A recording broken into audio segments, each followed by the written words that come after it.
नमस्कार मेरे प्यारे बच्चों, आप सभी का मेरे इस YouTube चैनल में स्वागत है। एक बार फिर से आप सभी का हमारे इस सॉलिड स्टेट चैप्टर में स्वागत है।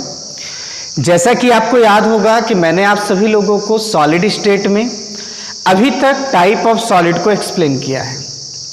ये वीडियो आप सबके लिए स्पेशल होगा और मैं आपको ये बताने वाला हूँ कि आप सॉलिड स्टेट में आप ये देखेंगे कि हमें केवल क्रिस्टलाइन सॉलिड को पढ़ना है। यानी अगर हम बात थोड़ा समझने की कोशिश करें, ये जो आपके पास सॉलिड स्टेट है, आप बात को थोड़ा समझिएगा। इस सॉलिड स्टेट चैप्टर में आपको केवल क्रिस्टलाइन सॉलिड को पढ़ना है और इतना ही नहीं। ये जो आपके पास क्रिस्टलाइन सॉलिड है, इसमें दो टाइप जो थे, आपको याद होगा मैंने तो 4 टाइप बताया था। मैं चारों का नाम लिख देता हूं। एक आपके पास अगर याद हो तो मेटालिक सॉलिड, दूसरा अगर नाम याद हो तो एक था आयनिक सॉलिड, तीसरा आप सभी लोग ध्यान दीजिएगा जिसे हम सभी लोग कहते हैं मॉलिक्यूलर सॉलिड, या एक और था नाम जिसे हम कहते हैं कोवैलेंट सॉलिड। आप सभी लोगों को याद होगा कोवैलेंट सॉलिड को हम नेटवर्क सॉलिड भी कहते हैं या एटॉमिक सॉलिड भी कहते हैं। कंफ्यूज मत होइएगा, ये नेटवर्क सॉलिड या फिर एटॉमिक सॉलिड के नाम से जाना जाता है। और हम सभी लोग ये कह रहे हैं, जैसा कि मैंने अभी आपको बताया कि आपको इस पूरे चैप्टर में केवल क्रिस्टलाइन सॉलिड को पढ़ना है। क्या मुझे चारों टाइप के क्रिस्टलाइन सॉलिड को पढ़ना है? जी नहीं, आपको केवल स्टार्टिंग की जो 2 क्रिस्टलाइन सॉलिड हैं उनके बारे में पढ़ना है। मतलब मेटालिक सॉलिड के बारे में पढ़ना है और आयनिक सॉलिड के बारे में पढ़ना है। और अगर हम सभी लोग इसमें देखें तो जैसे हम सभी लोग अभी आप बात कर रहे हैं कि हमको इस पूरे चैप्टर में या तो मेटालिक सॉलिड को स्टडी करना है या फिर आयनिक सॉलिड को स्टडी करना है। आपको मैं इन दोनों सॉलिड में एक कॉमन सी बात बता रहा हूं। कॉमन सी बात यह है कि इनके बीच में जो फोर्स ऑफ अट्रैक्शन होता है वो एक टाइप का क्या होता है? इलेक्ट्रोस्टैटिक अट्रैक्शन फोर्स होता है। एक क्या होता है? इलेक्ट्रोस्टैटिक अट्रैक्शन फोर्स होता है। बात समझिएगा। हाँ, ये बात जरूर है कि जो मेटालिक सॉलिड होता है इसमें इलेक्ट्रोस्टैटिक अट्रैक्शन फोर्स आपने देखा होगा कर्नेल और कोर इलेक्ट्रॉन के बीच में होता है। इस सारी चीजों को मैंने बता दिया है और ये आपके पास बहुत ज्यादा नहीं होता, वीक होता है थोड़ा सा, आप देखिएंगे। और उसी जगह जो आयनिक आपके पास होते हैं उनमें केटायन और क्या रहता है? एनायन प्रेजेंट होता है। केटायन और एनायन के बीच में एक स्ट्रॉन्ग इलेक्ट्रोस्टैटिक अट्रैक्शन क्या होता है? फोर्स होता है। हम सभी लोगों को इस पूरे चैप्टर में केवल मेटालिक सॉलिड और आयनिक सॉलिड को स्टडी करना है। अब मैं आपको जो बताने चल रहा हूं उसे आप थोड़ा समझिएगा। वो बात ये है, जैसे कि आपको याद होगा किसी भी चैप्टर को पढ़ने के लिए या उसको अच्छे से समझने के लिए कुछ बेसिक टर्म्स को समझना पड़ता है। बिल्कुल वैसे ही हम सभी लोग क्या करेंगे, कुछ बेसिक टर्म्स जो सॉलिड स्टेट के रहेंगे उनको समझने की कोशिश करेंगे। मेरे कहने का मतलब क्या है कि अब आपको हम सभी लोग बेसिक टर्म सिखाने चल रहे हैं ऑफ सॉलिड स्टेट, और इस वीडियो में आपको मैं 3 बेसिक टर्म के बारे में बताऊंगा। थोड़ा सा आप समझने की कोशिश करेंगे। देखिए, एक सबसे बड़ी बात क्या होती है कि ये जो सॉलिड स्टेट वाला चैप्टर है ये बड़ा इमेजिनेशन वाला चैप्टर है। ये आपका 3D वाला चैप्टर है। और अगर मैं 3D की बात करता हूं तो आप खुद समझ लीजिए कि कहीं ना कहीं हमारी इमेजिनेशन पावर अच्छी होनी चाहिए। अगर हमको अच्छे से समझना है तो हमारी इमेजिनेशन पावर अच्छी होनी चाहिए। बात को थोड़ा गहराई में लीजिएगा। मैं फिर से बोल रहा हूं कि सॉलिड स्टेट एक ऐसा चैप्टर है जो 3D से रिलेटेड है। इस वजह से आप बोलेंगे कि हमारी इमेजिनेशन पावर अच्छी होनी चाहिए, क्योंकि 2D तो हमें समझ में आ जाती है पर 3D में थोड़ा एक्स्ट्रा समझने की ज़रूरत होती है। बात थोड़ा समझिएगा। एक जो स्पेशल टर्म की बात कर रहा हूँ, सबसे पहले जो मैं टर्म बताने चल रहा हूँ उसका खुद में एक नाम है जिसे हम कहते हैं लैटिस पॉइंट। बात को समझिएगा। और आगे चल के आप देखेंगे हम कई जगहों पे इसको LP से शो करेंगे। क्या नाम होता है? Lattice point. ठीक है, अच्छा ये लैटिस पॉइंट का मतलब क्या होता है मैं उसको बता रहा हूं। जैसे आपको याद है कि ये हमारे पास क्या है? Crystalline solid.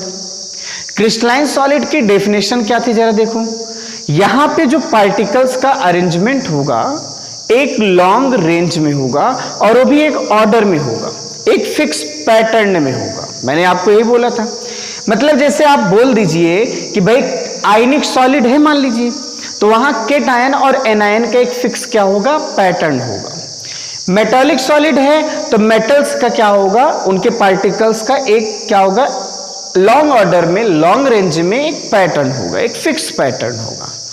तो हम सभी लोग क्या करने वाले हैं? लैटिस पॉइंट का मतलब क्या होता है कि भाई हम सभी लोग क्या करेंगे, किसी भी सॉलिड को ले लेंगे, चाहे वो मेटालिक होगा चाहे आयनिक होगा, कोई भी सॉलिड ले लीजिएगा, तो उनके जो पार्टिकल्स होते हैं वो पार्टिकल्स एक फिक्स पैटर्न में होते हैं। अब उन पार्टिकल्स की साइज कुछ भी हो सकती, बात समझिएगा, उन पार्टिकल्स की साइज कुछ भी हो सकती है। कुछ भी का मतलब क्या है? क्यूबिकल हो सकता है, हेक्सागोनल हो सकता है, कुछ भी हो सकता है। मेरी बात समझिएगा। यानी हम एक बात बोल सकते हैं, सबसे पहली बात कि जो भी आपके पास सॉलिड रहेगा उसके अंदर जो पार्टिकल रहेगा उस पार्टिकल की जो साइज होगी वो कुछ भी हो सकती है। बात समझ में आई? अब ये साइज क्या हो सकती है? जैसे आप क्यूबिकल बोलेंगे, हेक्सागोनल बोल सकते हैं, या एक्स्ट्रा कुछ और भी सारी चीजें हो सकती है, बहुत सारी चीजें हो सकती हैं। पर हम सभी लोग उन पार्टिकल्स की साइज को नजरअंदाज करते हुए हम सभी लोग क्या करेंगे? उन पार्टिकल्स को अपनी तरफ से एक साइज देंगे, और या ऐसा बोल सकते हैं कि उन पार्टिकल्स की जगह हम साइज को नजरअंदाज कर देंगे, हम उन पार्टिकल्स की जगह पॉइंट पॉइंट करके पढ़ेंगे। यानी जैसे अगर आपके पास एक सॉलिड है ये मान लीजिएगा, तो इनके अंदर बहुत सारे पार्टिकल्स होंगे, हम उन पार्टिकल्स को क्या करने वाले हैं? उन पार्टिकल्स को पॉइंट पॉइंट करके जो है समझेंगे। तो ये जिस तरह से हम इन पॉइंट्स को शो कर रहे हैं पार्टिकल्स को, बात समझने की कोशिश करिएगा। यानी सॉलिड स्टेट को समझने के लिए हम उनके पार्टिकल्स को पॉइंट में कन्वर्ट कर दिए, और जिस पॉइंट में मैंने कन्वर्ट किया उसी पॉइंट को ही क्या नाम दिया जाता है? Lattice point. बात याद रखिएगा कि ये lattice point is represented as a particle. अब ये पार्टिकल एटम भी हो सकता है, मॉलिक्यूल भी हो सकता है, आयन भी हो सकता है। मैं एक बार फिर से बोल रहा हूं, lattice point is represented as a particle of solid. It will be molecule, atom and ion. ये हो सकता है मॉलिक्यूल, आयन, एटम, कुछ भी हो सकता है। मेरी बात समझ में? तो हम सभी लोग इसे क्या कहते हैं? लैटिस पॉइंट कहते हैं, जिसे हम सभी लोग क्या करेंगे? शॉर्ट में LP से शो करेंगे। उम्मीद है ये सारी चीजें आपको समझ में आई होंगी। अगर हम लैटिस पॉइंट को थोड़ा सा, इसमें जो लाइन मैंने आपको बताया था कि अगर मैं लैटिस पॉइंट को एक्सप्लेन करूं तो आप सभी लोग लैटिस पॉइंट को बोल रहे होंगे कि ये जो पॉइंट है, point is represented as a particle.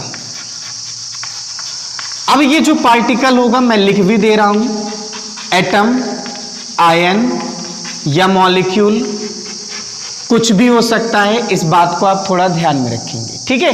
ये हमारी बात होती है लैटिस पॉइंट की। अब मैं दूसरी जो बात करने चल रहा हूं उसका नाम है स्पेस लैटिस, और इसे हम सभी लोग क्या करेंगे? SP से शो करेंगे। इंपॉर्टेंट LP है।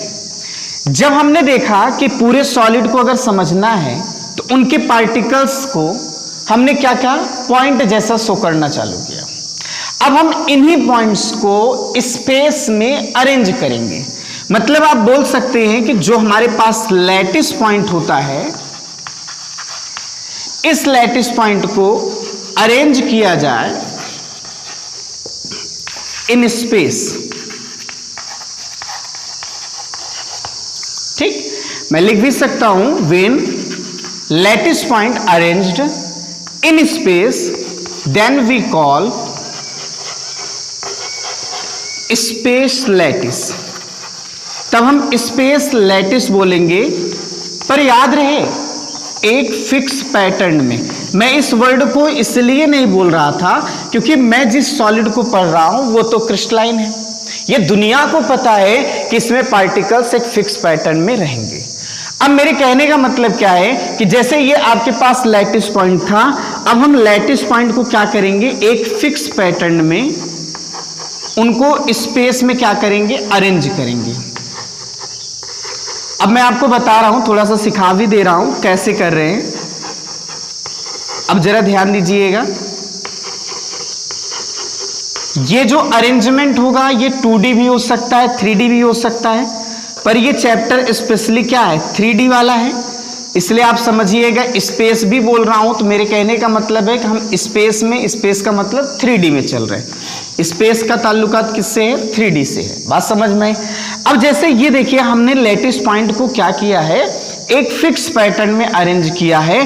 किस में अरेंज किया है, 3D में अरेंज किया है, स्पेस में अरेंज किया है। इस तरह का जो अरेंजमेंट दिखाई दे रहा है इसे हम सभी लोग कहते हैं crystal lattice, sorry space lattice. क्या बोला जाता है, स्पेस लैटिस। मुझे उम्मीद है आप सभी को समझ में आया होगा। मैं आपको इसका एक छोटा सा एग्जाम्पल भी दे देता हूं, थोड़ा आप समझने की कोशिश करिएगा। जैसे आप एक NaCl आयनिक है सॉलिड, और हम सभी लोगों को पता होता है कि एक यहां पे सोडियम क्या होगा, प्लस होगा, और क्लोरीन क्या होगा, माइनस होगा। जो सोडियम प्लस होगा इसके चारों तरफ 6 Cl माइनस होंगे, और Cl माइनस के चारों तरफ क्या होगा, 6 सोडियम प्लस होगा। अब उनको कैसे अरेंज किया जाता है मैं थोड़ा दिखाने की कोशिश कर रहा हूं, समझिएगा। मैं इस पॉइंट को मान लेता हूं कि ये सोडियम है प्लस वाला, तो इसके चारों तरफ ये Cl माइनस होगा, ये Cl माइनस होगा, ये Cl माइनस होगा, ये Cl माइनस होगा। ये आपके पास Cl माइनस हुए, ठीक। एक Cl माइनस इधर होगा और एक Cl माइनस क्या होगा, इधर होगा। ऐसे ही क्लोरीन के चारों तरफ भी क्या होगा, 6 सोडियम प्लस होंगे। आप इस तरह से बनाएंगे, थोड़ा सा समझने की कोशिश करिएगा। ये आपके पास कुछ बनेगा, यहां पर भी आप देखिएगा Na प्लस रहेगा और ये Na प्लस रहेगा, तो ये कुछ आपको मिलेगा। हम सभी लोग क्या करते हैं कि लैटिस पॉइंट का मतलब क्या होता है, मैं बोला कि ये पॉइंट जो होता है कुछ भी हो सकता है। This point is represented as a particle, and this type of particle may be anything as like example atom, molecule, ion, anything extra। अब मैं आपको जो बताने चल रहा हूं उसे आप समझिएगा। ये तो मैंने स्पेस लैटिस के बारे में बताया है। अब मैं एक छोटी सी बात और समझाने चल रहा हूं, थोड़ा उसे आप अच्छी तरीके से समझिएगा। उसको हम सभी लोग कहते हैं क्रिस्टल लैटिस। क्या नाम दिया जाता है, क्रिस्टल लैटिस। आप याद रखिएगा कि अगर लैटिस पॉइंट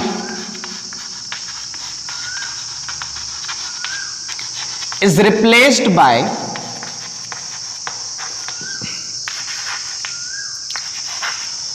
पार्टिकल्स।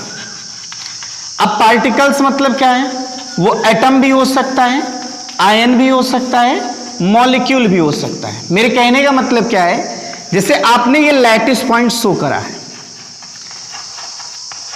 और स्पेस लैटिस की तरह, मतलब उसको स्पेस में एक फिक्स पैटर्न में अरेंज करा है। अब हम क्या कह रहे हैं कि इन्हीं के जगह आप पार्टिकल रखना चालू कर दीजिए। मान लीजिए अगर आयनिक सॉलिड है तो आप केटायन, एनायन, केटायन, एनायन आप रखना चालू कर दीजिए। मतलब लैटिस पॉइंट को पार्टिकल से रिप्लेस कर दीजिए। ये जो आपके पास बनेगा हम सभी लोग इसे बोलेंगे क्रिस्टल लैटिस। क्या नाम दिया जाएगा, क्रिस्टल लैटिस। आप सभी लोगों से मैं उम्मीद करता हूं कि मैंने आज जो बताया आप सभी को कि हमारे पास लैटिस पॉइंट क्या होते हैं, या स्पेस लैटिस क्या होता है, या क्रिस्टल लैटिस क्या होता है। मैं एक बार फिर से ओरल बता देता हूं। आप अगर सॉलिड को अच्छा समझना चाहते हैं, सॉलिड कहना बंद करो, क्रिस्टलाइन सॉलिड कहना चालू करो, कि अगर आप क्रिस्टलाइन सॉलिड को अच्छे समझना चाहते हैं तो उस सॉलिड में जो पार्टिकल्स हैं वो कुछ भी हो सकता था, एटम, आयन, मॉलिक्यूल, कुछ भी हो सकता था। हमने उन पार्टिकल्स के बारे में सर्च किया तो ये पाया ये पार्टिकल अलग अलग साइज के भी हो सकते थे, पर हमारी स्टडी जो है इनकी साइज में कंफ्यूज ना हो, इसलिए हमने उन पार्टिकल्स को पॉइंट जैसा रिप्रेजेंट करना चालू किया। मतलब सॉलिड को, क्रिस्टलाइन सॉलिड को स्टडी करने के लिए उनके अंदर के जो पार्टिकल्स थे उन पार्टिकल्स को हमने क्या करा, पॉइंट के फॉर्म में शो किया। अब वो जो पॉइंट के फॉर्म में शो किया हमने उनको लैटिस पॉइंट नाम दिया।